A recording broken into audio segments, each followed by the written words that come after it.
Olá, seja bem-vindo ao Descobrindo a Biologia e nós estamos fazendo esse vídeo aqui para falar de um assunto que pode te pegar no vestibular, meu caro e minha cara, Pois é, nós vamos falar do cladograma. Olha o cladograma. Professor, não entendi o que tem no cladograma. Então vamos explicar o que tem no cladograma. Qualquer coisa depois você passa esse vídeo devagarzinho, vai pensando aí, né, o que você ainda tem dúvida e traz pra gente. Bem, o que é um cladograma? Um cladograma, como o nome diz, clados, significa ramos, e cladograma, organização dos ramos. Mas que ramos são esses? São os ramos evolutivos, criatura.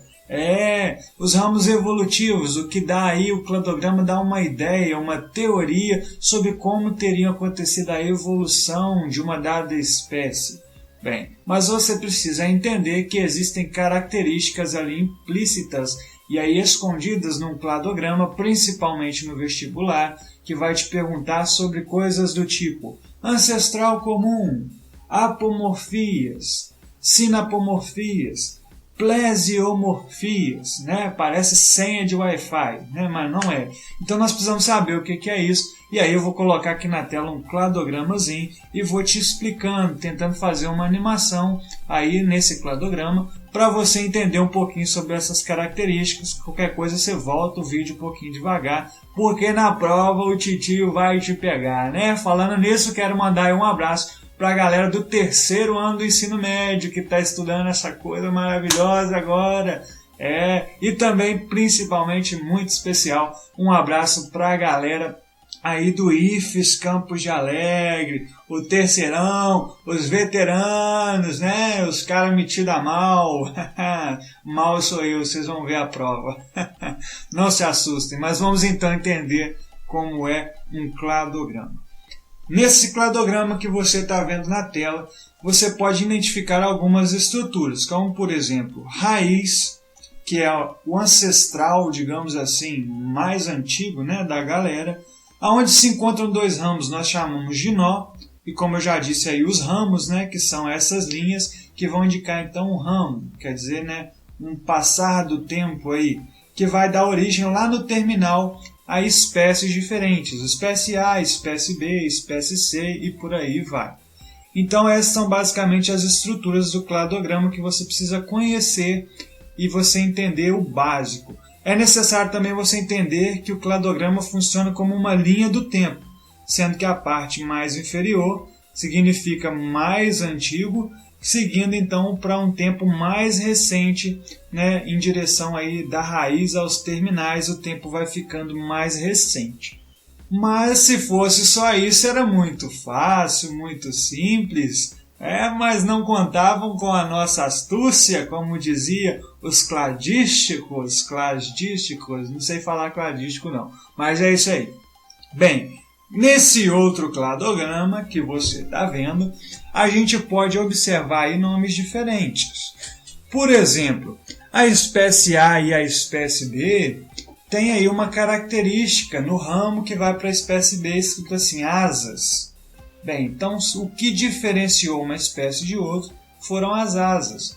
Por quê, caro aluno? É necessário você entender que quando existe um nó, quer dizer que essa população de uma mesma espécie se dividiu. Esse processo a gente chama de cladogênese. Se você não lembra ou nunca ouviu falar, veja o vídeo anterior sobre cladogênese e anagênese. Por falar em anagênese, ao longo do tempo que se passa, também está acontecendo a anagênese, que são mutações, permutações, onde vai acontecer então o surgimento de características novas, como aconteceu no caso da espécie B aí, que surgiu a característica asas, que é uma característica que não é compartilhada pela espécie A, já que não está no ramo dela. Mais abaixo você vai ver que nesse ramo, antes de dividir a espécie A e a espécie B, tem assim outra característica, 3 pares de patas, característica aí muito comum e de todos os insetos. Mas aonde eu quero chegar? Quando surge uma espécie nova, aconteceu o surgimento de uma característica, A gente chama isso também de apomorfia. Então, a característica asas é uma apomorfia da espécie B. Por que apomorfia? Porque somente ela tem. É uma característica que a diferencia das demais. Então, isso é apomorfia. Você pode relacionar a apomorfia de anagênese, processo de diferenciação, né? A apomorfia. Porém, 3 pares de patas é uma característica que já vem do ancestral comum. Ela foi acumulada tanto pela espécie A quanto pela espécie B. E aí a gente pode dizer que essa característica que vem aí dos antepassados, ela é uma característica primitiva. Mas, querido aluno, o vestibular não vai te dizer primitiva. Ele vai te dizer como plesiomórfica, que quer dizer forma semelhante. Então, é a forma semelhante com os antepassados. Diferentemente da apomorfia, que é uma característica apomórfica, diferente da forma. Então, surgiu uma coisa nova. Então, 3 pares de patas, uma característica plesiomórfica das 2 espécies, ou seja, já vem do ancestral comum, e a característica asas é uma característica apomórfica da espécie B.